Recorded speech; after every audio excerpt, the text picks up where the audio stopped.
പുരോഗമനമൊക്കെ നല്ലത് തന്നെ, പക്ഷേ ജനങ്ങളെ ബുദ്ധിമുട്ടിച്ചിട്ടുള്ള ഈ ഒരു പരിപാടി ഉണ്ടല്ലോ അത് അത്ര നല്ലതല്ല. തിരുമുക്കിനും ചാത്തന്നൂരിനും ഇടയ്ക്കുള്ളൊരു സ്ഥലമാണിത്. നമ്മുടെ കൺമുമ്പിൽ നടക്കുകയാണ്. അതായത് ഒരു ആംബുലൻസ് നമ്മളെല്ലാവരും സൈഡ് കൊടുത്ത് പോവാണ്. അതിൻ്റെ ഇടയ്ക്ക് ഈ ബ്ലോക്കിൻ്റെ ഇടയ്ക്ക് കഷ്ടപ്പെട്ടത് പൊയ്ക്കൊണ്ടിരിക്കുമ്പോഴത്തേക്കും ഈ റോഡിൻ്റെ അവസ്ഥ കാരണം അതിൻ്റെ ടയർ പൊതഞ്ഞ് താഴ്ന്ന് ചേറിനകത്തോട്ട് വീണു പോയത്. ഒരു സൈഡ് മൊത്തത്തിൽ പോയി. ഒത്തിരി ആൾക്കാർ വണ്ടിയിൽ നിന്ന് ഇറങ്ങി അത് തള്ളാൻ നോക്കിയിട്ട് ഒന്നും നടക്കുന്നില്ല.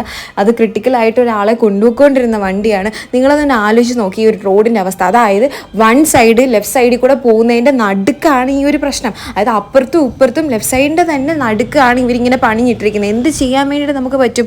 അതും ആ ആംബുലൻസിലുള്ള ആൾക്കാർ പോട്ടെ, ഇപ്പം അവരുടെ കെയർലെസ്നെസ് കൊണ്ടാണെന്ന് പറഞ്ഞു കഴിഞ്ഞാലും ഈ KSRTC കിടക്കുന്നത് കണ്ടോ, അതിൻ്റെ ടയറും പൊതഞ്ഞ് അതിൻ്റെ ചേറിനകത്തോട്ട് താന്ന് കിടക്കുകയാണ്. ഇതിനകത്ത് തന്നെ കാല് വയ്യാത്ത ആൾക്കാരൊക്കെ റോഡ് ക്രോസ് ചെയ്യാൻ പോലും, അത് ഇത്രയും ബ്ലോക്കിൻ്റെ ഇടയ്ക്ക് ഈ വണ്ടി ചരിഞ്ഞു പോയിട്ട് റോഡ് ക്രോസ് ചെയ്യാൻ വരെ ബുദ്ധിമുട്ടാണ്. നിങ്ങൾ തന്നെ ഒന്ന് ആലോചിച്ച് പറയും, ഇത് ശരിയാണ് ഇങ്ങനെയും കാണിക്കുന്നത്? നിങ്ങൾ തന്നെ ആലോചിച്ച് നോക്ക്.